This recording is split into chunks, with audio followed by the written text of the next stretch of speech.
A paz, queridos irmãos, uma boa noite a todos. Estamos muito felizes de estar aqui mais uma vez prestando culto ao Senhor Jesus Cristo.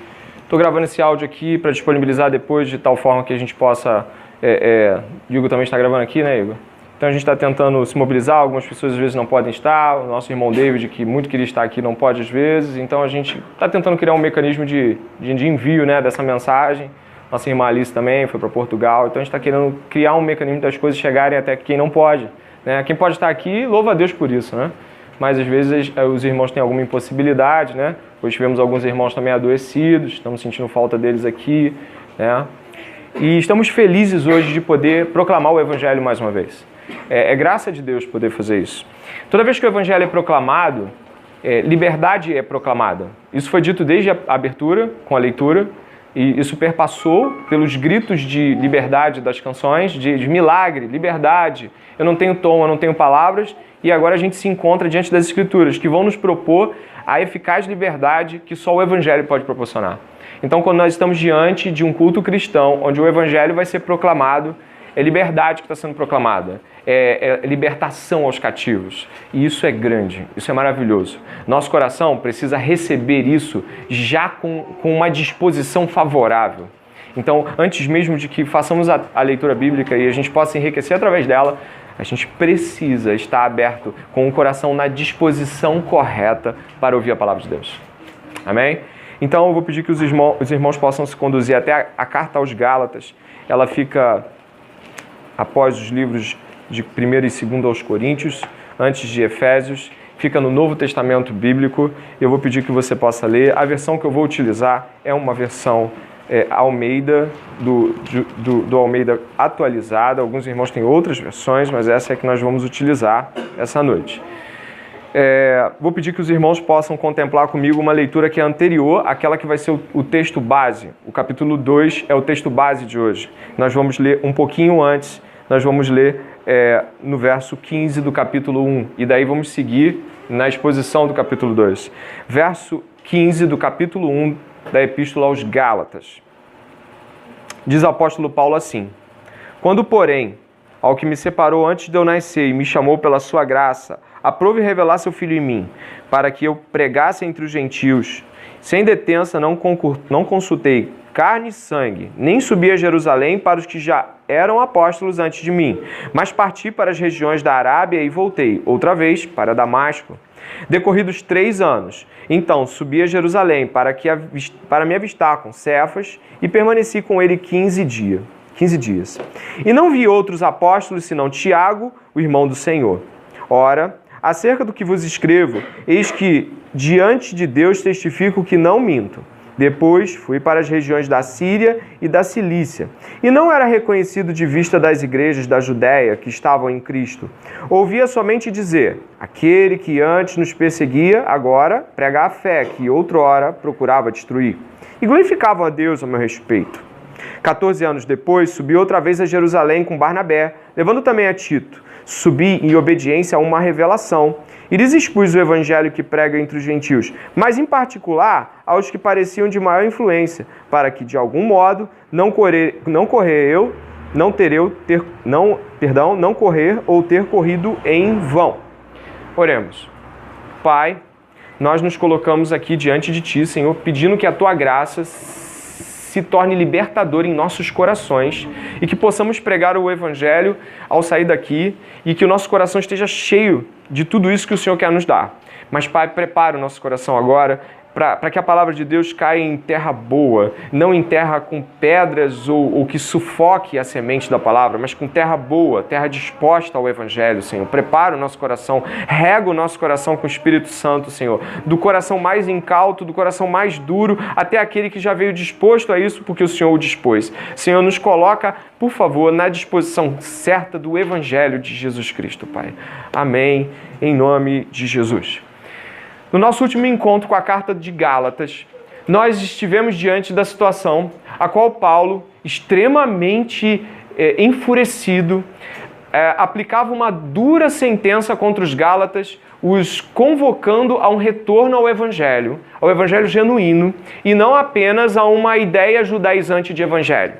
Então Paulo profere palavras duríssimas ao ponto de dizer que tais irmãos que viviam em tal situação, diz no capítulo 1, seriam irmãos taxados como anátemas, tais como seus pregadores. E anátema quer dizer maldito. Significa que pregar um evangelho mais ou menos, evangelho não é evangelho algum, e atrai maldição sobre a vida dessa pessoa. Essa pessoa é vista diante de Deus como alguém que está amaldiçoando a outras. Então Paulo vai seguir e vai discorrer, tentando e buscando persuadir os Gálatas, os irmãos da região da Galácia, que fica ali no alto da Macedônia, atual Grécia. Ele vai conversar com esses irmãos, ele não altera o tom continua um tom muito forte de conversa, mas ele vai discorrer, ele vai se mostrar totalmente imparcial, ele vai propor, por exemplo, um exemplo da própria situação dele com Pedro, e o que nós vamos abordar hoje é a continuidade da posição paulina de dureza contra o falso evangelho. Então nós hoje vamos estar novamente buscando afirmar o verdadeiro evangelho e não apenas um evangelho barateado no qual eu e você nos apropriamos de algumas partes para poder vivenciar uma pseudo-vida cristã. Portanto, irmãos, que o nosso coração hoje esteja disposto ao verdadeiro evangelho e nada que nos console fora dele, porque não há consolo fora do evangelho, não há verdade fora do evangelho, não há nada que de fato nos leve à eternidade fora do evangelho de Jesus Cristo, o genuíno evangelho de Jesus Cristo. E depois dessa lembrança, eu quero começar aos irmãos fazendo uma lembrança talvez de algumas analogias que são feitas para se falar sobre isso. Paulo vai dizer que visitou a igreja de Jerusalém e depois ele teve um encontro com Pedro em Antioquia. Os irmãos acabaram de ler isso aqui. Ele foi até Jerusalém e de Jerusalém foi onde começou a igreja. Jesus, ele ascende aos céus e Pedro inicia o processo daquilo que chamamos como igreja, do corpo de Cristo. O processo de igreja local começa em Jerusalém. O que acontece logo depois é que ele começa a ter dificuldades na comunicação do evangelho porque algumas mudanças, que não são pequenas e sutis, acontecem e incluem inclusive líderes da própria igreja cristã primitiva. Eu quero pensar com os irmãos, antes de entrar diretamente nisso, eu quero pensar com os irmãos que algumas das analogias que nós fazemos quanto à igreja já denotam que nós fugimos da realidade da igreja. Eu podia falar de muitas, mas eu vou falar de uma que geralmente é usada e algumas pessoas falam dela com lágrimas nos olhos, como se estivessem muito felizes em usar tal analogia de igreja e aquilo que eu vou falar agora. As pessoas costumam usar a analogia do hospital à igreja. Elas costumam dizer que a igreja é tal como um hospital, onde você vai para lá, você está ferido, você está machucado, então você vai até a igreja. E lá eles cuidam de você, lá eles tratam de você, e lá eles suportam, selam suas feridas. E essa atribuição de a igreja ser o hospital de Deus soa como um acalanto aos nossos corações. Sabe, soa um grande abraço aos nossos corações. Só que eu queria pensar com os irmãos que quando nós traçamos analogias sobre a igreja, deveríamos começar pelas próprias analogias que a palavra de Deus faz acerca da própria igreja. Significa que a igreja é vista por Deus de uma forma diferente. O problema de um hospital é que ele reduz a igreja a um local que fica esperando todos se machucarem para virem até ela. Uma analogia de a igreja ser um hospital é uma analogia de que todo mundo está ferido e aí a igreja vem e trata. Mas e depois? A igreja envia e depois a igreja promove o que com isso? Na verdade, se a igreja fosse somente um hospital, isso é um aspecto de redução, compreende? Eu não estou dizendo que na igreja não se cuida de gente. Eu estou dizendo que reduzir a igreja a um hospital é esquecer de todas as outras grandes atribuições que de fato a igreja tem e que são sua prerrogativa maior.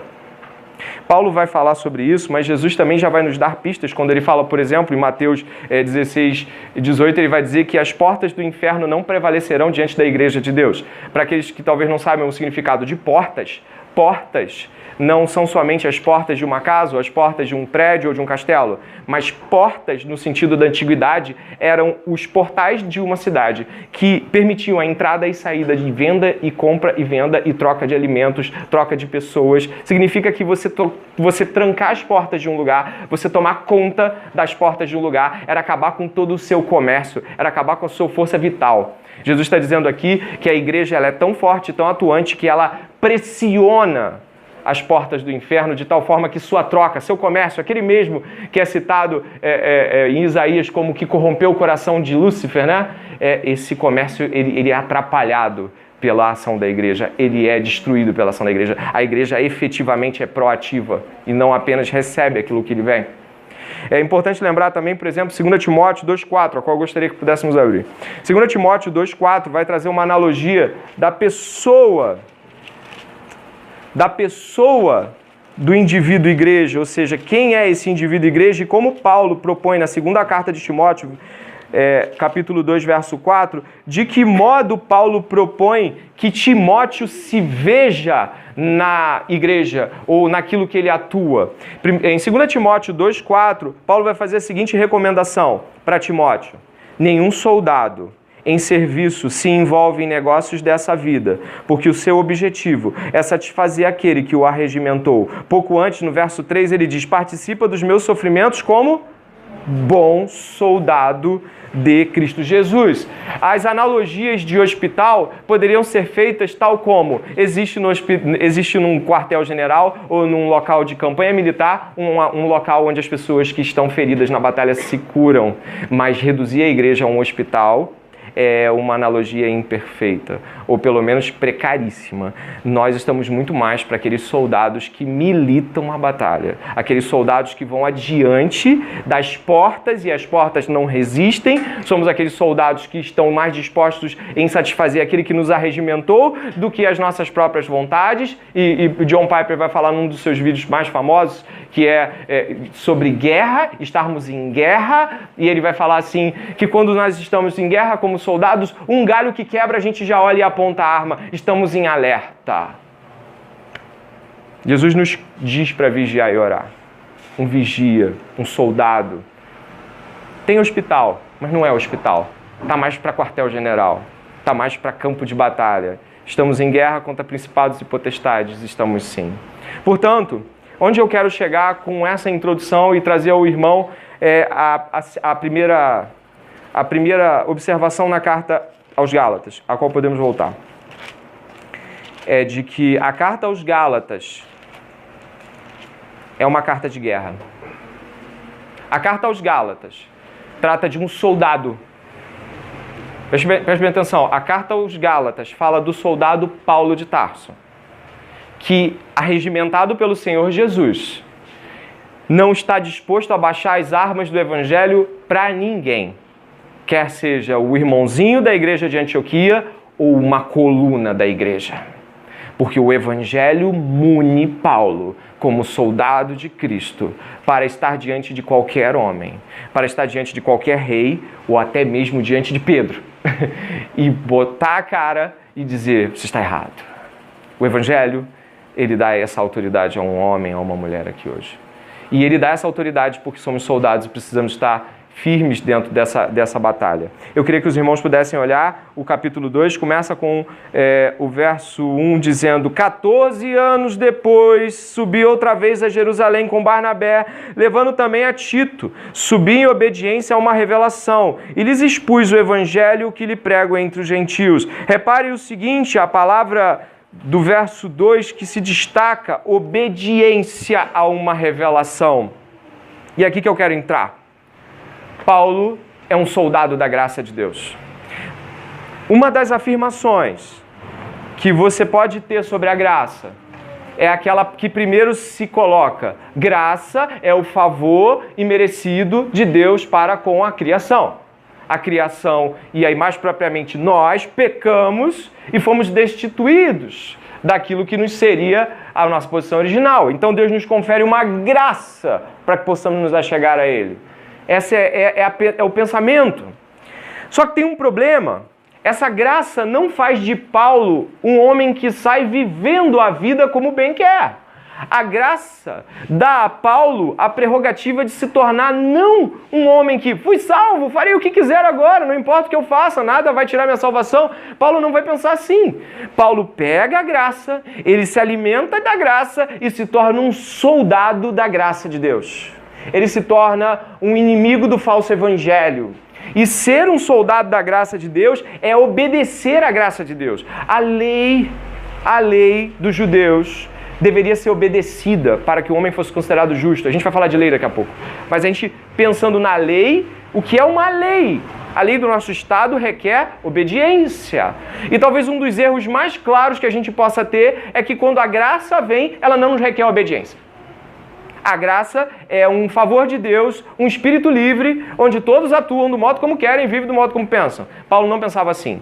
Paulo, inclusive, se propunha a se ver e ser visto como escravo. E se pensamos na graça, tal como o favor libertador de Deus, deveríamos pensar na graça também como Paulo propõe ela. Através da graça, Paulo se torna um soldado de Cristo. Através da graça, Paulo obedece e vai até Jerusalém. Aí você vai falar assim, mas e daí? Ele descer até Jerusalém, eu digo, da onde vem o problema disso tudo? Jerusalém era um local onde mais se tinha judeu, todo lugar tinha judeu em Jerusalém. E Paulo estava pregando o evangelho e propondo que não somente judeus, mas gentios, a expressão gentil significa fora da aliança pactual, significa pessoas fora daquilo que é o contexto do judaísmo. Paulo propunha que pela graça de Deus, judeus e gentios seriam salvos. Então, quando ele fala, pela obediência fui a Jerusalém para expor o evangelho, cara, você imagina o que é ele ir até Jerusalém para expor o evangelho? Por isso que a palavra é por obediência de uma revelação. Porque quando ele vai pela primeira vez a Jerusalém, ele vai passar 15 dias com Pedro. Entendeu alguma coisa aí que ele queria? Recebeu uma informação, mas agora, 14 anos depois, ele não vai lá para aprender qualquer coisa que seja. Ele vai lá por obediência para expor o evangelho. E só um soldado pode obedecer tal coisa. Spurgeon vai citar que ele aprendeu obediência através de um capitão alemão. Spurgeon, um homem do século XIX, pregador batista. E ele falou que aprendeu obediência através da história de um grande capitão alemão. Não foi Otto von Bismarck, não, mas um grande capitão alemão. E esse capitão alemão estava treinando voluntários. Preste atenção nessa fala. Treinando voluntários para a guerra. E daí, irmão André? Qual o problema? É que, em geral, as guerras arregimem as pessoas. Elas obrigam elas a participar. Mas, nesse caso, esse capitão estava trabalhando com voluntários. E o voluntário, ele tem uma sensação de que ele pode ir até onde ele quiser. Então esse capitão, ele propôs que os seus soldados, esse capitão alemão, propôs que seus soldados corressem. E era uma região de praia. E corressem na costa. Em determinado momento, esse capitão disse, esquerda vou ver. E eles foram para a esquerda. E eles disseram, direita vou ver. E ele ficou muito satisfeito. Mas ele pensou, são voluntários. Até que ponto obedecem? Então ele disse, frente vou ver. E o frente era mar revolto. E aí os soldados foram e pararam diante do mar. E aí o que aconteceu? O capitão disse, o que houve? Não nos mandei parar. E eles disseram, mas é água. Aí o capitão disse, água é nada, fogo é nada, abismo é nada. O que eu digo é tudo. E aí ele estava buscando naqueles homens que marcharam para dentro da água uma obediência em corações voluntários. Se eu estou indo para a guerra, meu coração deixa de ser voluntário e passa a ser daquele que me arregimentou. Eu não sou um voluntário de Cristo aqui. Eu vou dizer quem eu sou um soldado de Cristo. Eu sou um escravo de Cristo, mas eu não sou um voluntário. Paulo não era um voluntário de Cristo fazendo boas obras. Paulo era um escravo soldado. E em obediência à revelação, foi pregar entre aqueles que não o ouviriam normalmente. Nós não estamos aqui hoje para ser ouvidos como voluntários. Nós não estamos pregando nas escolas e não estamos indo às faculdades como um voluntário fazendo boa ação. E aí parafraseio Paulo, ai de mim, se não pregar o evangelho. Portanto, o que nós estamos pregando hoje aqui não estamos aqui querendo acariar voluntários para a guerra. Nós estamos conclamando os livres a terem a consciência de que são escravos da graça, soldados da graça. E aqueles que ainda não são livres, mas são escravos do pecado, Cristo os convoca para serem soldados da graça e escravos da graça de Deus, não mais voluntários. Não existem voluntários no reino de Deus. No reino de Deus existem livres escravos, livres soldados. E aqui eu paro e penso, será mesmo que Paulo nos veria como cristãos? Quando nós vimos, fazemos, pregamos, agimos, lemos e oramos quando achamos que devemos, porque achamos que a graça de Deus cobre tal desmando? Será que a graça de Deus é para que eu possa ler a Bíblia quando eu quiser? Será que a graça de Deus é para que eu possa ter certeza de que mesmo que eu não ore hoje, sabe, fui salvo pela graça e não por obras? Será que é sobre isso que é graça de Deus? Graça é sobre obediência. Não uma obediência que traz salvação, mas uma obediência de quem foi salvo. Obediência tal que nos faz soldados de Cristo. Soldados da graça de Deus. Qual era a visão que o judeu tinha da graça de Paulo? Sabe qual era a visão que o judeu tinha? O Craig S. Skinner, no seu comentário histórico-cultural, ele vai dizer assim, que os judaizantes achavam que Paulo flexibilizava para atrair pessoas. Não precisa circuncidar, não precisa comer assim, não precisa lavar as mãos antes de comer, não precisa passar pelos rituais judaicos. Era assim que eles viam Paulo. Eles viam Paulo como um cidadão que flexionava e deixava tudo mais fácil. Judeu e gentil, todo mundo pode vir. É assim que eles pensavam que Paulo era. Que Paulo tinha no coração dele uma espécie de flexibilização. Graça barata. Só que Paulo não pensava assim. Paulo achava que a graça era ainda muito mais severa do que a lei. E ao mesmo tempo muito mais abençoadora que a lei. Ao mesmo tempo muito mais amorosa. E quando nós estamos aqui pregando a graça, nós não estamos pregando algo tal que vai fazer com que as nossas vidas ela se torne uma vida sem obediência. É uma vida sem ordem, uma vida sem fazer coisas que Deus requer. Não, pelo contrário. Nós estamos indo mais fundo do que a lei. Só que não somos mais salvos pelo que fazemos. E isso deveria ser a graça nos nossos corações. Uma graça de um soldado que morre pela causa. E não que o libertino que vai para as ruas fazer o que quiser, ou lê quando quer, ora quando quer, prega se quiser. Isso não parece graça. Parece graça barata.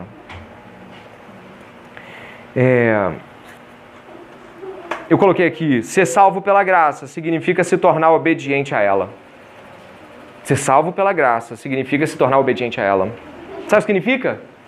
Ser salvo pela graça significa que eu não apedrejo mais a mulher que eu peguei em adultério. Sabe o que eu faço com ela? Eu a perdoo.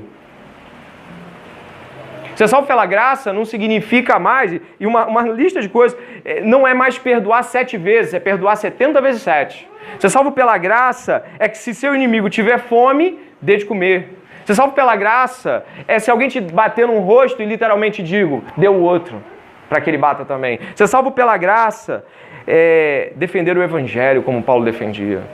Portanto, ser salvo pela graça não implica na ausência de ordem ou de leis, mas de que nenhuma delas mais é capaz de salvá-lo, porque Cristo, a fé em Cristo e a graça de Deus, e essa fé, sim, é a única salvífica.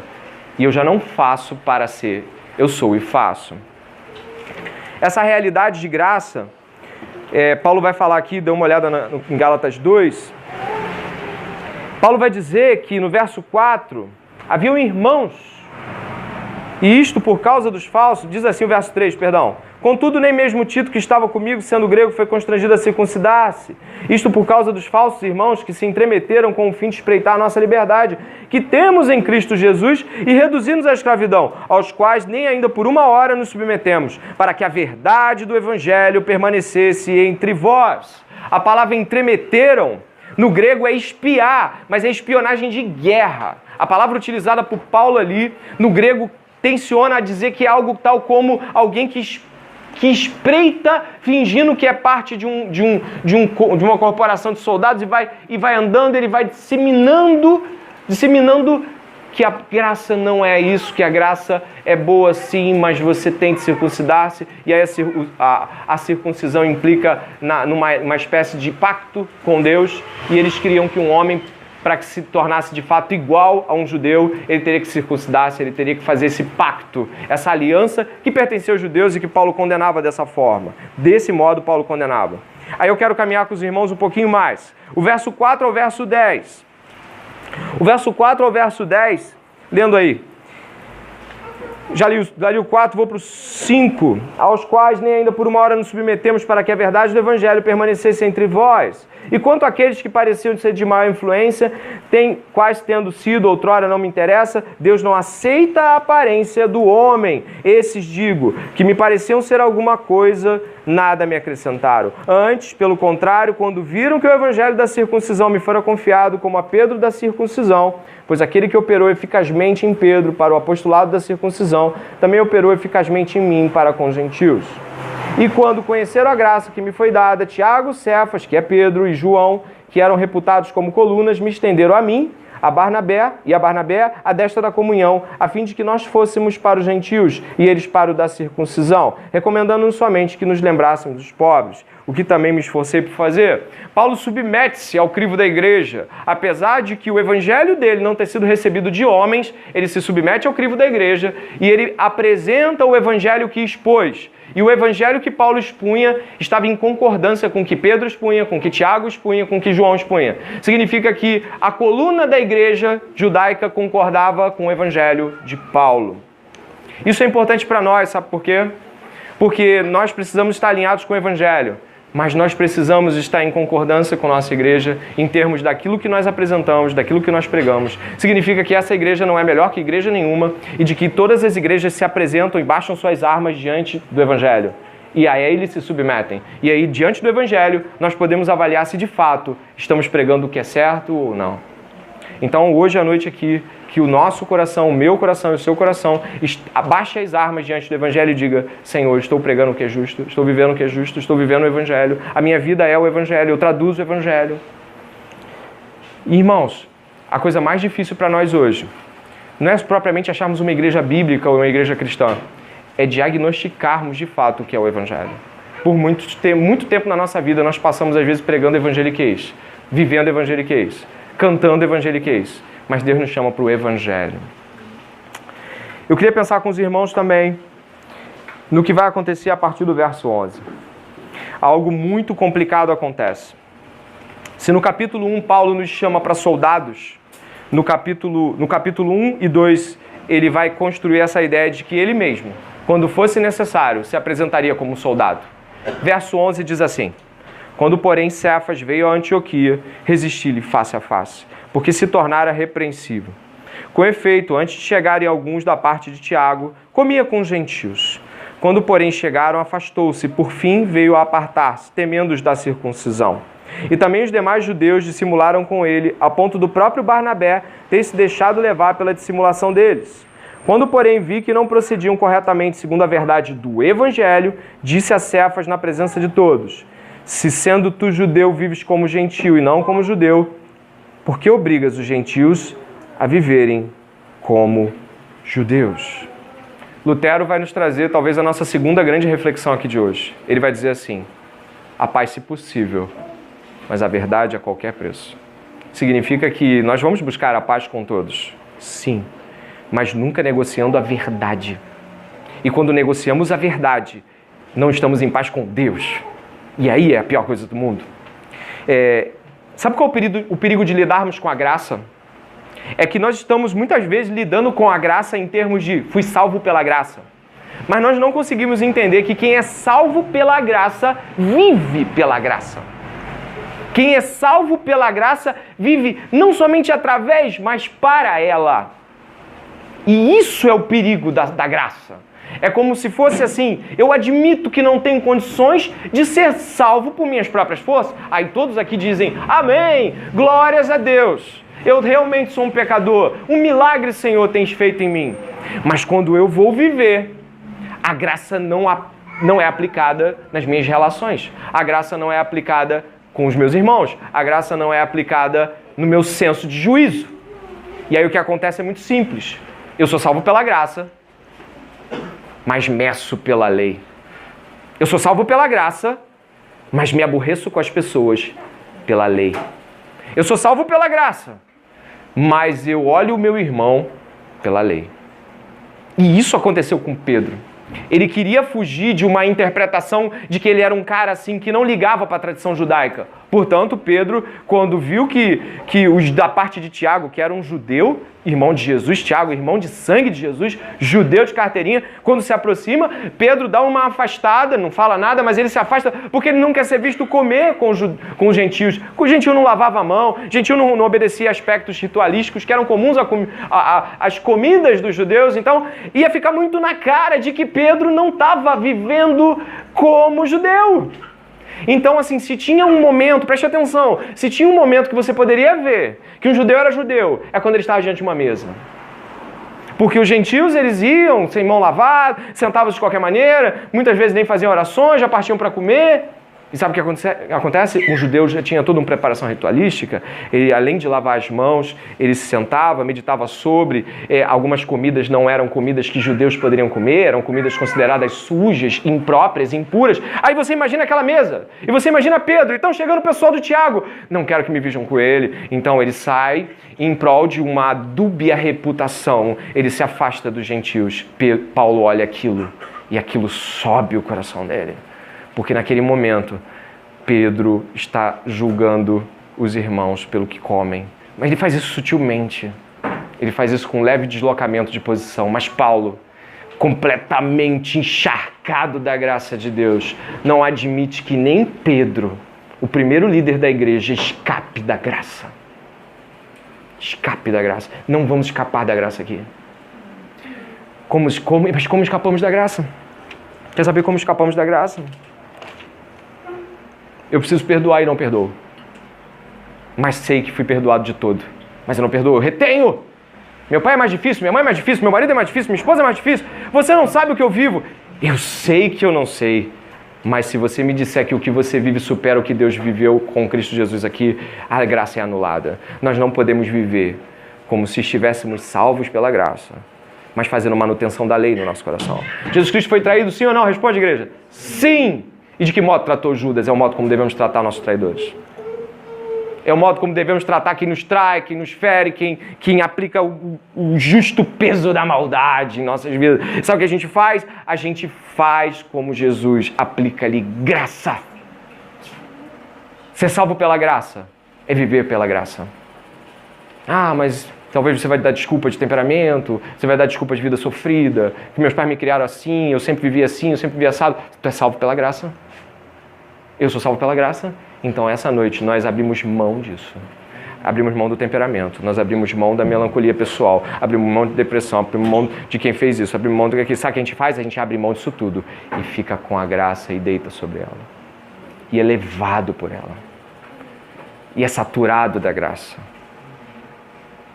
E aí, podemos dizer as coisas que Paulo vai ser dito por Paulo no final do versículo, de que Cristo vive em mim.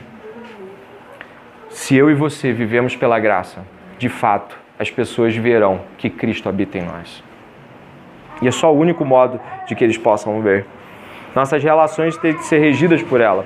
Verso 14 diz assim: contudo, quando porém vi que não procediam corretamente, segundo o que, irmãos? A verdade do Evangelho. Qual é a régua que mede uma relação de amigos? Qual é a régua que mede uma relação da igreja? Pai, filho, esposa, pastor, qual é a regra? A verdade do Evangelho. Paulo não recorreu a nada senão a verdade do Evangelho. Qual é a verdade do Evangelho? Todos os homens são maus diante de um Deus bom. Não posso segurar a justiça própria, porque ela é nada, ela não existe. E toda vez que eu me justifico, eu anulo a graça. E eu não anulo porque ela não existe, eu anulo ela na minha vida. Eu mostro para os meus irmãos que, apesar de ser salvo pela graça, eu aplico justiça como a lei. E a lei é: pecou, vai ter que pagar. De que modo temos testemunhado a graça de Deus? De que modo temos sido testemunhas da graça de Deus? Será que a gente é do tipo que fica se ofendendo o tempo todo? Será que a gente é do tipo que fica virando o olho o tempo todo dizendo assim: cara, eu não vou perdoar, eu não vou fazer isso, eu não vou fazer aquilo. Comigo não! Comigo é mais embaixo. É embaixo aonde? No inferno? Só se for. Se não for pela graça, não vivemos. E aí, irmãos, para terminar, quero pensar com os irmãos aí, nesse finalzinho, que a gente vai ver no verso 17, Mas se procurando ser justificados em Cristo, fomos nós mesmos também achados pecadores, dar-se-á o caso de ser Cristo ministro do pecado? Certo que não. Porque se torna edificar aquilo que destruí, a mim mesmo me constituo transgressor. Porque eu, mediante a própria lei, morri para a lei, a fim de viver para Deus. Estou crucificado com Cristo. Logo, já não sou eu quem vive, mas Cristo vive em mim. E esse viver que agora tenho na carne, vivo pela fé no Filho de Deus, que me amou e a si mesmo se entregou por mim. Não anulo a graça de Deus, pois, se a justiça é mediante a lei, segue-se que Cristo morreu em vão. E aí nós temos esse último grito de Paulo nesse capítulo, que é: a graça é suficiente, nós não.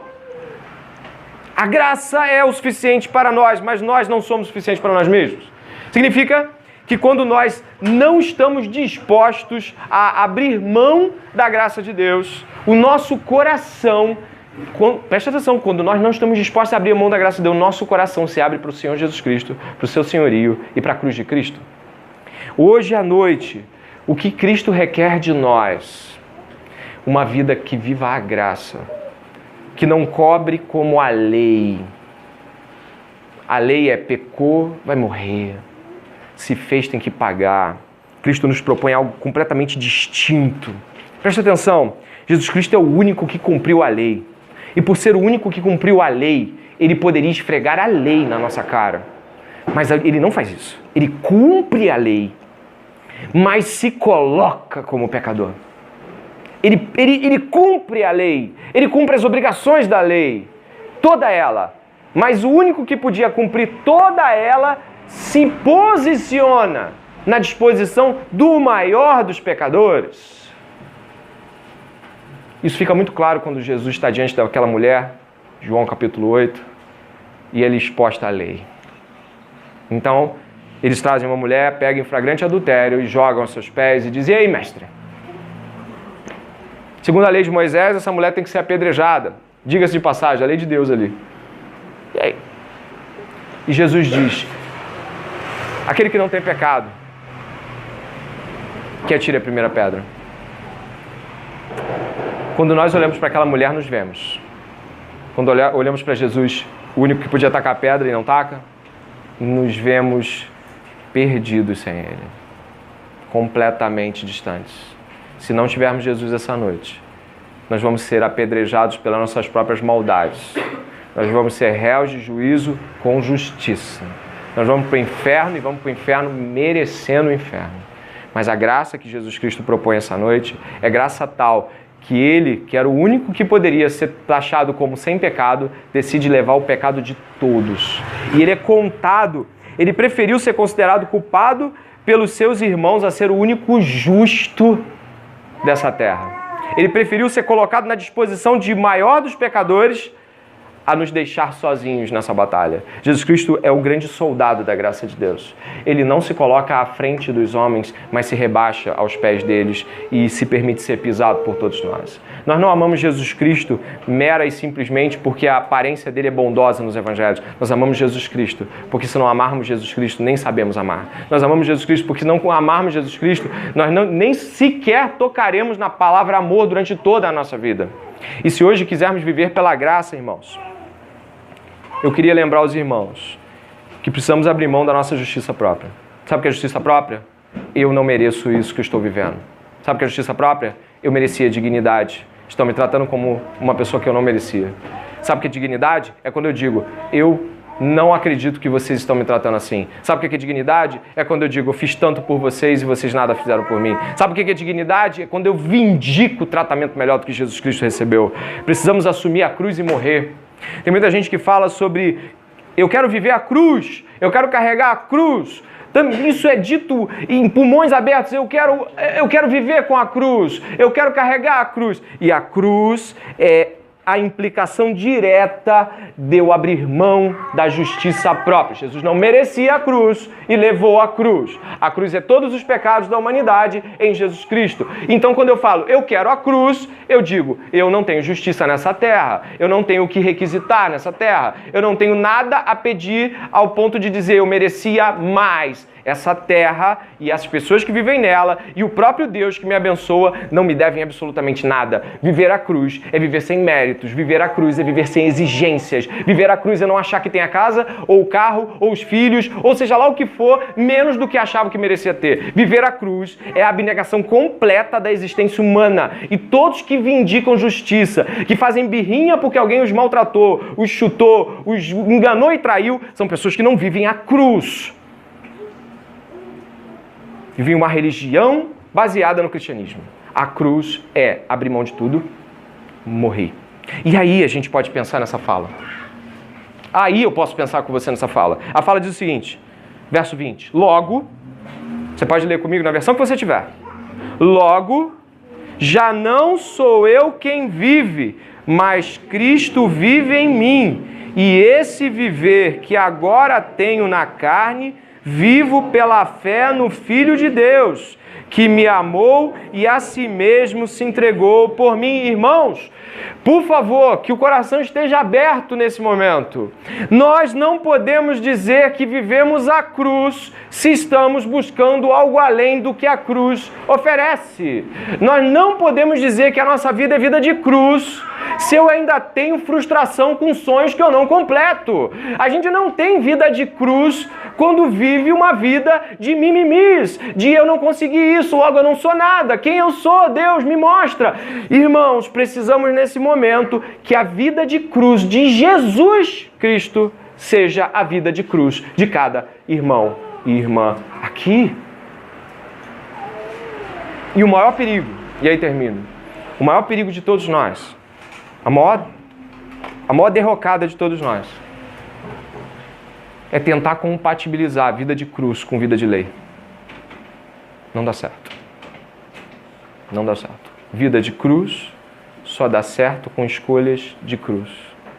E as escolhas de cruz são todas sobre abnegação. Abnegar é não para mim, sim para Ele. Em tudo. Inclusive no que tange amar pessoas que me fazem mal. E se vamos hoje aqui orar agora sobre uma vida de cruz e sobre ser salvo pela graça, a gente precisa realmente considerar o que a Bíblia está dizendo sobre vida de cruz, o que a Bíblia está dizendo sobre graça, ao invés de criarmos um plano de que graça é Deus bonzinho para mim. Não. Graça é um Deus irado, esmagando o seu filho, que diz, Pai, perdoa-os. Eles não sabem o que fazem. Essa é a frase de Jesus para nós, é a frase de nós para os outros. Pai, perdoa meu irmão, ele não sabe o que está fazendo.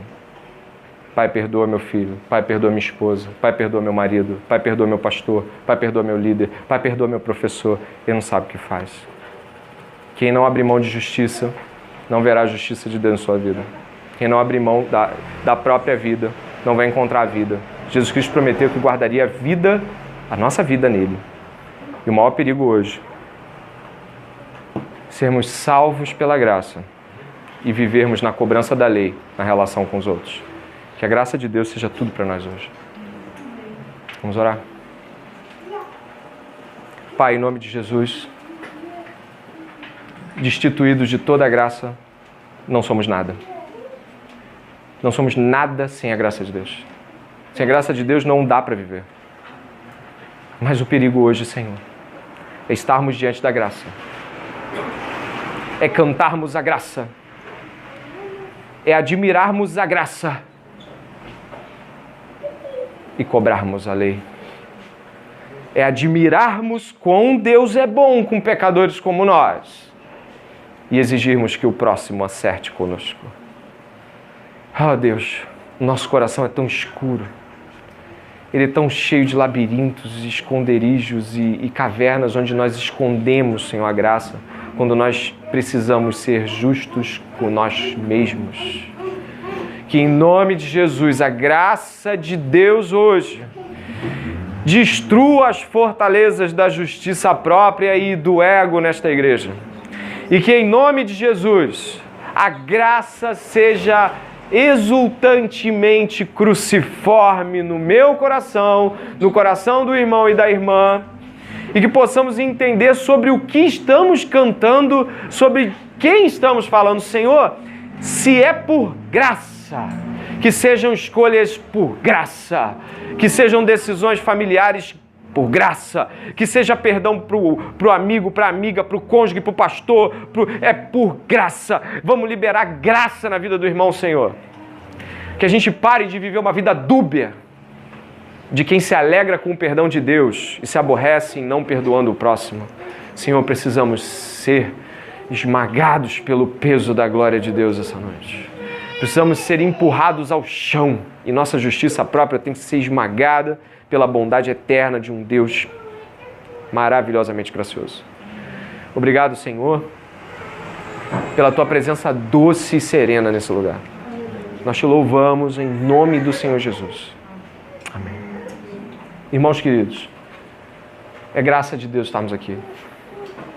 Deus falou muito comigo. Eu tenho certeza que falou contigo também. Então, se falou comigo, ao término da oração final, vamos compartilhar uns com os outros. Vamos conversar sobre a graça de Deus. Vamos falar sobre o que Deus tem feito em nossas vidas. E se tiver alguém aqui com algum problema com alguém, perdoe, libere isso aí. Falo sem nenhuma propriedade de causa, porque não sei de nada que possa aqui julgar qualquer um que seja. Mas lhe digo, irmão, vamos ver uma vida graciosa, cruciforme. Não uma graça barata, mas uma graça real. Amém? A gente vai estar orando agora. A Igreja do Discipulado Cristão é uma igreja jovem, tem pouquíssimo tempo. Nós não estamos aqui buscando o espaço de nenhuma outra igreja. Apenas estamos querendo pregar o Evangelho. Então você tem a chance de ouvir o Evangelho e convidar outros a ouvirem semana que vem, convidar um amigo da faculdade, convidar qualquer outra pessoa, convidar uns colegas aí, pessoas que talvez estejam desacreditadas. E algumas pessoas estão muito desacreditadas de igreja. Algumas pessoas estão muito longe porque já não acreditam mais. Mas nós ainda acreditamos em igreja porque acreditamos em Jesus. E Jesus quer que a gente acredite na igreja porque Ele fez a igreja. E nós acreditamos na igreja. Vamos agradecer a Deus e todos estão convidados a comer um lanche. Tem umas coisas muito gostosas ali. Então é graça, tá? E é de graça.